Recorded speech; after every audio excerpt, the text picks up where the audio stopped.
Auvergne et secrétaire du CHSCT d'Orléans, qui passe ce jour en conseil de discipline pour avoir osé répondre aux attaques et provocations du chef d'établissement lors d'une visite de service du bureau de Jussac dans le cadre de son activité de militant syndical CGT. Il faut savoir que le bureau de Jussac est actuellement en réorganisation et que notre camarade Eric est un des farouches opposants à cette énième organisation.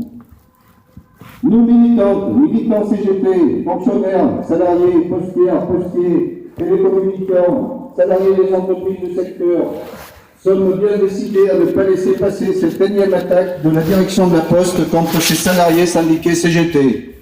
Car nous sommes bien conscients que cette procédure disciplinaire contre notre collègue est la conséquence de sa lutte incessante pour défendre nos droits, nos conditions de travail et la qualité de service rendue aux usagers.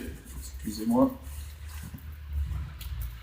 Ces droits, qui nous semblent fondamentaux, sont actuellement foulés aux pieds par une direction qui cherche par tous les moyens à se débarrasser de tous ceux qui pourraient faire obstacle à sa politique sauvage de rentabilité. De plus, les faits qui lui sont reprochés pour justifier son conseil de discipline paraissent plus qu'insignifiants. Insoumission à l'autorité, propos irrespectueux envers sa hiérarchie directe, pour un simple « tu m'emmerdes ». Il y a quelque temps, c'était notre camarade Francine Teuil, guichetière au bureau de poste de Saint-Éloi, situé dans le bâtiment tout à côté, qui faisait l'objet d'attaques semblables pour avoir eu l'outrecuidance de prendre la parole lors d'un ETC, espace-temps communication, au bureau de poste de Saint-Éloi.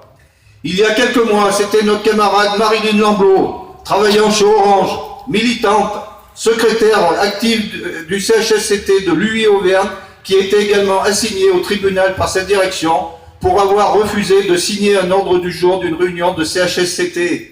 Quelle impertinence! Il y a quelques semaines, c'était notre camarade Olivier Moncorgé, militant CGT sur la plateforme courrier de Clermont-Anatole France, qui était à son tour victime de la vindicte patronale pour avoir usé de son droit d'expression en s'adressant à ses collègues et à sa hiérarchie à propos de l'utilisation abusive des jours de flexibilité. Résultat, un blâme et pour lui un arrêt de travail. À ce jour, notre camarade est toujours arrêté et il se bat pour faire requalifier sa maladie en accident du travail. Pourtant, comme eux, comme elle et comme tous ceux et ceux victimes de la répression, nous pensons que les nouvelles organisations de travail mises en place actuellement dans nos entreprises s'avèrent totalement inefficaces, insoutenables et ne sont plus acceptables. Lorsque des militants syndicaux sont attaqués, ce sont les libertés et droits de tous les salariés qui sont atteints.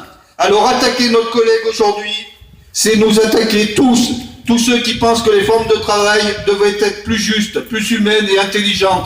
Ce n'est pas seulement en tant que syndicaliste CGT ou même syndicaliste tout court qu'il doit être soutenu, mais aussi en tant que travailleur acharné à défendre les droits de tous et de toutes. Merci.